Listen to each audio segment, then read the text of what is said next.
So good morning, all of you. Uh, we were discussing about Manu Smriti or Manu, the social laws, and we were discussing about how the whole world is kept in order by the fear of thunder, and the king, who is truthful, wise, virtuous, efficient, and impartial, is justified to use the danda. That means to use the danda, you need certain kind of wisdom. And what are those wisdom? That king must be truthful, and all these concept like truth, wise, efficient, impartial. It has its own meaning and significance to legitimize the king to apply danda over others.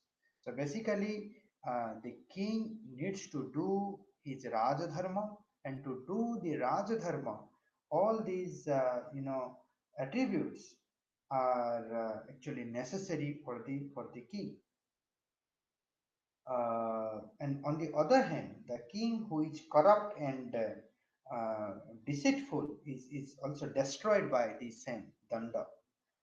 So he is destroyed along with his relative and kingdom, and no individual is exempt from king's danda. So danda is a double-edged sword. So the king can give danda provided the king must have all these virtues. And if the king is corrupt, then the same danda can be applied against the king. And when that danda is applied against the king, then it is not only the king who is going to be destroyed, but also his relatives and kingdom. It is also, destroyed. So danda is for the security of person and property, as well as the stability of the social order. So danda has its two functions. So one function is to secure the person and his property, and danda maintains the stability of the social and or political or any kind of system. So what does it mean? I mean, when danda secures uh, the person and the property, it means what? Here danda is actually the synonymous of dharma. So dharma secures, and danda protecting the dharma. Danda is the guard of dharma. Danda is guarding dharma.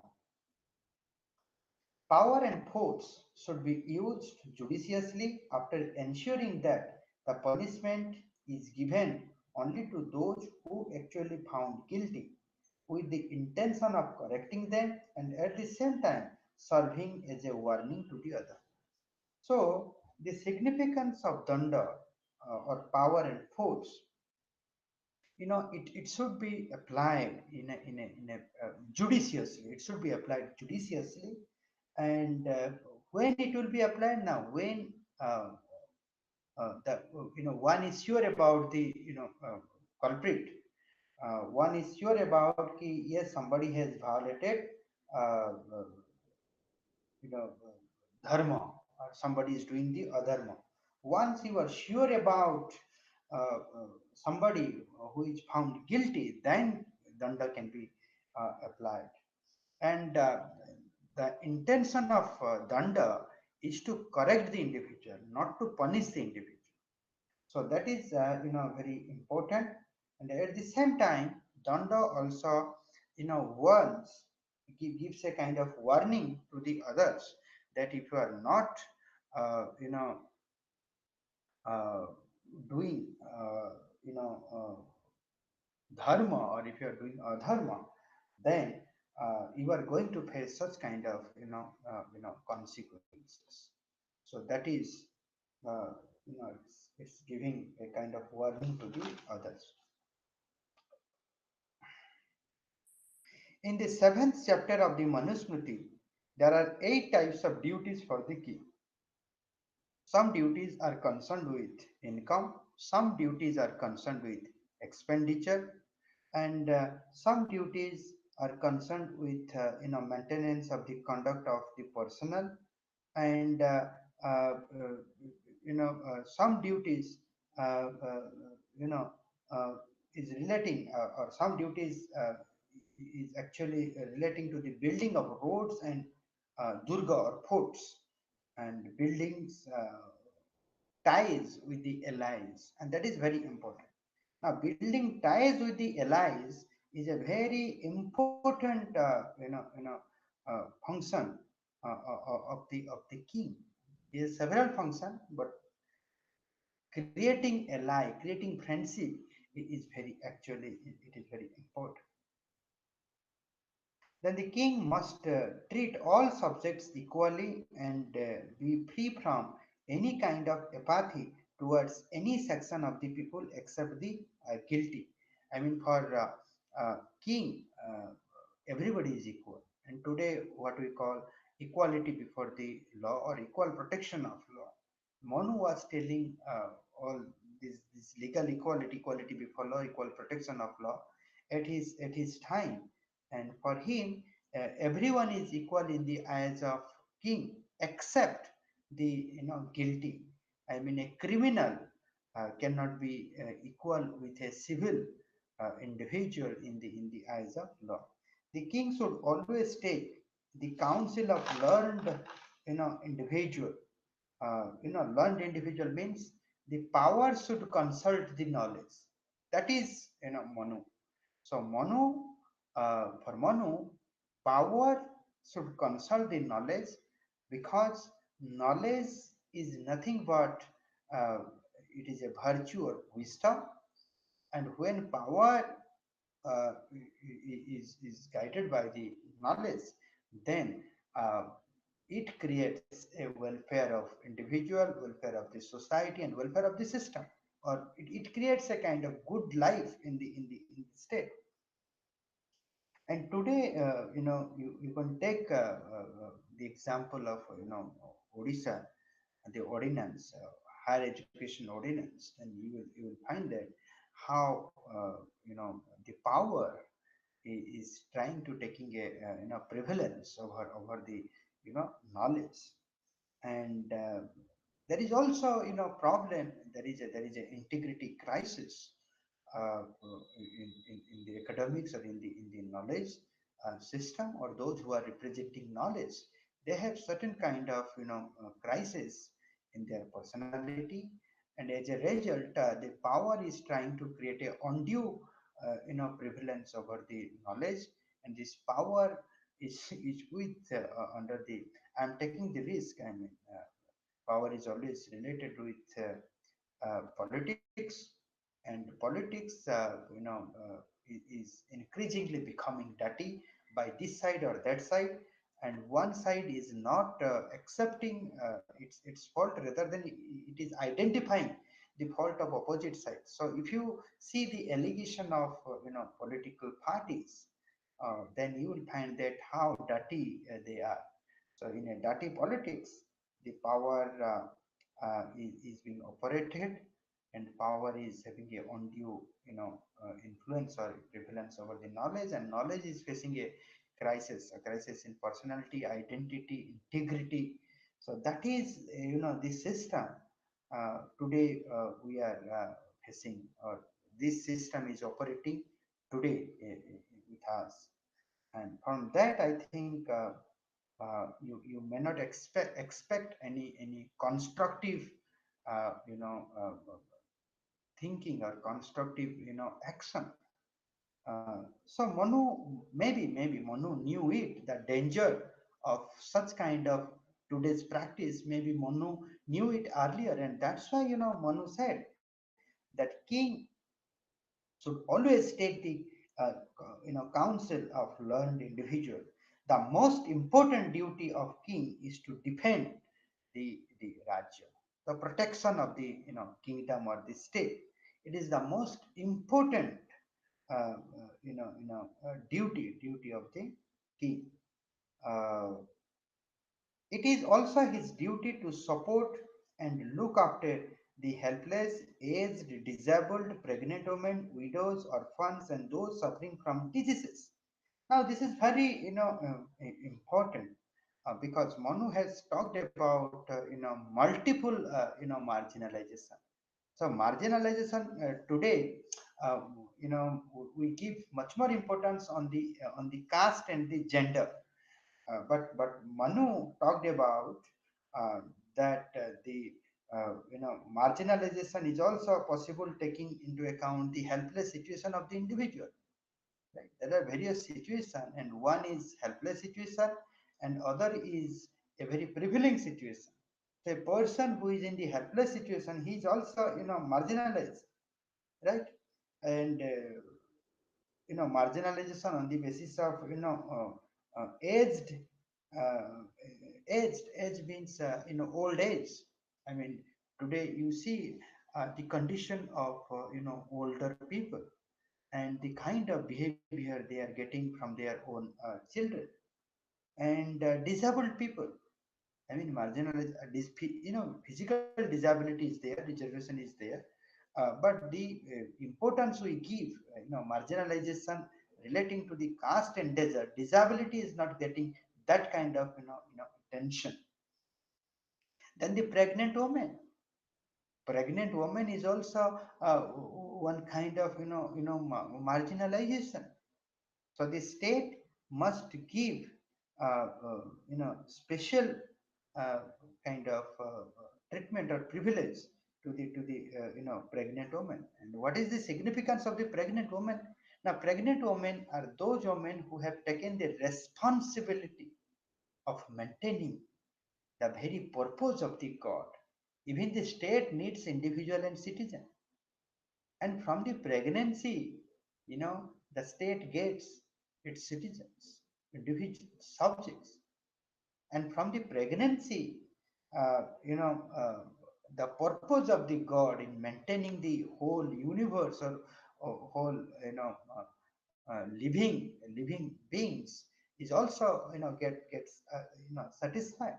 So pregnant woman, since she is contributing, and so special attention they must get. Then the widows, those husbands are died. Now they are also very helpless. They are also marginalized. So the state must give special attention to this form of marginalization. Then orphans, those who are not having the parents, and those what I will call the bastard childs. They don't have any identity, and those who are suffering from diseases, they are also represent one category of marginalization. So there are multiple marginalization to uh, Manu, and this marginalization, the king must take care of all this marginalization, along with you know defending the state. So when Manu is saying defending the state, uh, it should not be misunderstood. Manu is saying that you should attack other state. There is a difference in Chanakya and Manu. For Chanakya, defending a state means, uh, you know, uh, attacking the other state, encroaching the other states, and that's how one can defend his on state. For Manu, maybe Manu is not seeing so. So Manusmriti provides for the formation of the Council of Ministers in the organization of the government to aid and advise the king in a proper functioning of the administration.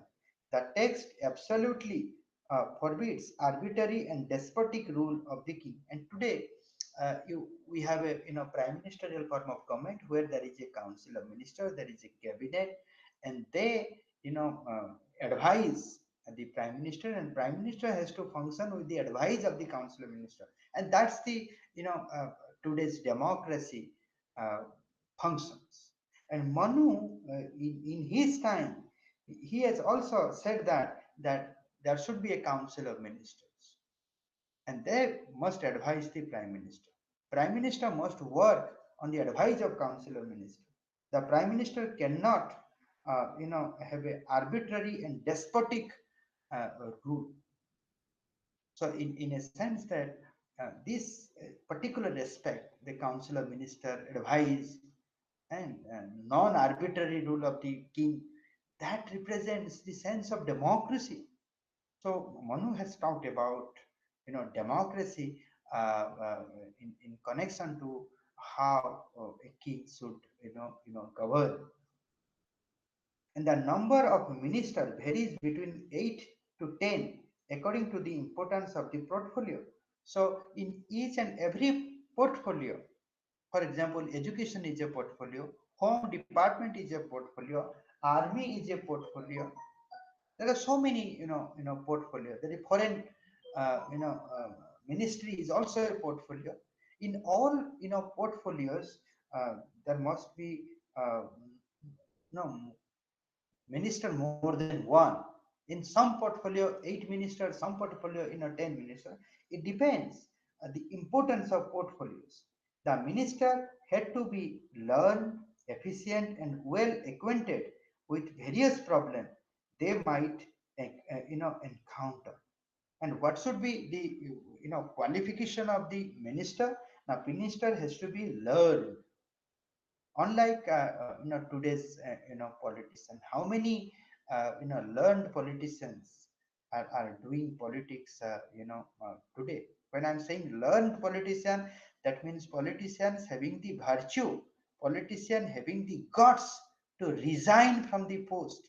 Politician has to have a guts to fight for the truth, right? That should be internally and externally, they are pure, right? That's the the essence of the word learn. Then the efficient, the politician should not linger to do any work. Their work must be and should be efficient. Then well acquainted with various problems they might encounter. Now the politician, uh, they should know the various problems, the problems of past, what the humanity has faced, the problems of today, and the problems of tomorrow. So this past, present, and future, in these three times, the king must know or must be acquainted with various problems. Knowledge of Veda, loyalty to the king is also the qualification of the minister. Knowledge of Veda. Those who are going to be the minister, they are also like king-like person, or they are the representative of the king. They have certain power to exercise. Now, when you are exercising certain power, then the knowledge of Veda is also very important. And secondly, that loyalty to the king is very important. Loyalty means what? You should not cheat the king. Loyal doesn't mean that you will say yes with the yes of the king or no with the no of the king. Now that is not loyal. That is something I will call that uh, you know uh, disarming the king. Loyal means the way Vidura, he was loyal to Dhritarashtra, that he was not afraid to tell truth. That is the symbol of loyalty. So there are 5 principles of appointment of the Council of Ministers. And what are the 5 principles in the appointment or appointing the Council of Ministers? First is principles of tradition. Principles of tradition. Second is the ability and qualification. Third is the examination. And fourth is the fulfillment of objective. And fifth, text of courage and bravery. That is very important. And today I think all the civil servant, they needs to be tested uh, on the basis of these principles. So principles of tradition. Now what is the principles of tradition? A person who belongs to the rich tradition. Rich tradition means a person is having the experience, and that he has gained the experience from his or her lineage, right? So knowing the incident and knowing through experience are two different things. So a council of ministers should belong to the rich traditions, having knowledge of our traditions. That is the first principles of appointment. Second, the ability and qualification. There will be certain qualification, and all these qualifications are related with the nature of that appointment and ability of that person to meet the objective of that appointment. Third is the examination, because through the examination, your qualification and your ability will be tested. And today, what we call entrance exam, what the UPSC conducts and your state public service conducts for the appointment of any officer. Then the fourth principles of appointment is the fulfillment of objectives.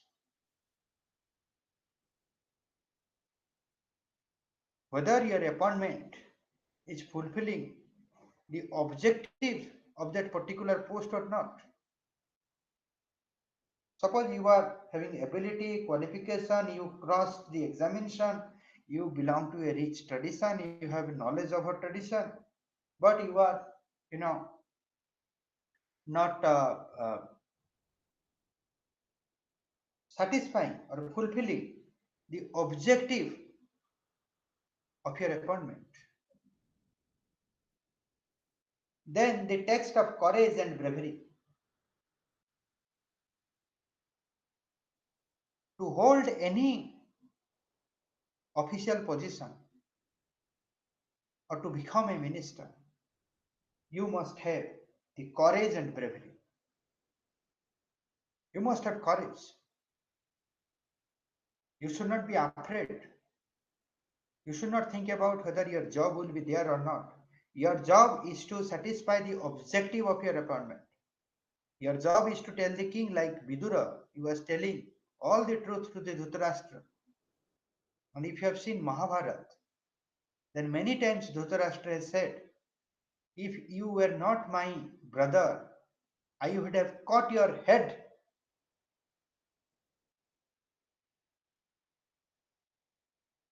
That's or that is the example of courage and bravery. Manu talks about the principles and policies of the government, which can be classified under two heads. One is public security and other one is the interstate relation.